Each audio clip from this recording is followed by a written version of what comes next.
Chapter 37 of Fuzzy Mud. Thursday, December 30th. The quarantine was lifted. Under the direction of the National Institutes of Health, Dr. Crumbly's cure was mass-produced. It successfully treated more than 60,000 people and animals afflicted with the Dewaldy blister rash, the now official name of that particular medical condition. Medical books were being updated with before and after photos of Tamaya Dewaldy's skin. 2 weeks after being discharged, Tamaya and Marshall returned to the hospital, this time as visitors. Tamaya brought jars of homemade strawberry jam, belated Christmas presents for her doctor and nurses. Marshall carried a plastic food container. Tamaya still wore glasses, but Monica had given her new ones for Christmas. The frames were neon green and semi-transparent. Monica told her they were très chic, French for very stylish. Tamaya's hair had begun to grow back. She wore a pink cap over what she called her fuzzy head. She had some scars over her hand and arm, which her doctor said would fade. There was a pockmark on her face, which her friend Summer insisted only made her prettier. In order to be perfect, every one woman needs an imperfection, Summer had told her. This sounded like an oxymoron to Tamaya, but it was still nice to hear. After Tamaya gave the strawberry jam to Rhonda, Rhonda said she had something for her too. She handed her a flat box. Tamaya opened it to find a new school sweater. "How did you know?" She couldn't remember ever telling Rhonda about the sweater. "You shouldn't have. It's way too expensive." "It's not for me," Rhonda explained. "The box arrived here for you yesterday. I've been trying to figure out how to get it to you." Tamaya discovered a small card, which read, "For a girl of extraordinary virtue and valor." It was signed, "Your friend Fitzy." "Who's Fitzy?" Marshall asked, reading over her shoulder. "I thought I dreamed him," Tamaya answered, mystified. "Good thing I didn't ask for a piano." "What?" asked Marshall. Chad Hilligus was one of the few rash patients still in the hospital. The skin on his face had been so badly damaged he had been put in a ward usually reserved for severe burn victims. The door opened as Tamaya knocked. "Hello," she said as she entered. Marshall was no longer with her. Chad was sitting up in bed, wearing green pinstriped pajamas.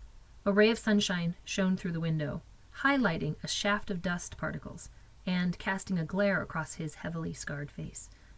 He wore a pair of the hospital-issued black-framed glasses. Tamaya was happy to see the glasses.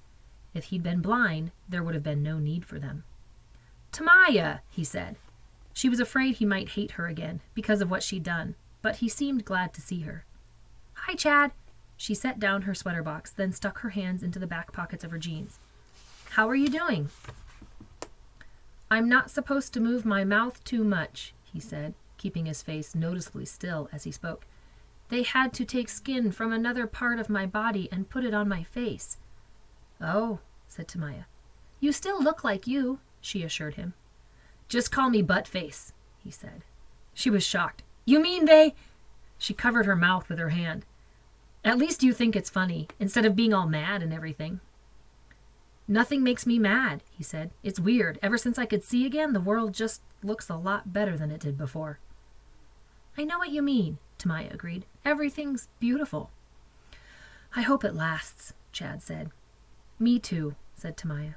She wasn't sure if Chad meant he hoped the world lasts or if he hoped it continues to look beautiful. Either way, she agreed with him. The door pushed farther open as Marshall backed his way into the room. He turned around, holding a tray with 3 plates of lasagna. "The nurses let me use the microwave." "Happy birthday!" exclaimed Tamaya. Chad didn't say anything.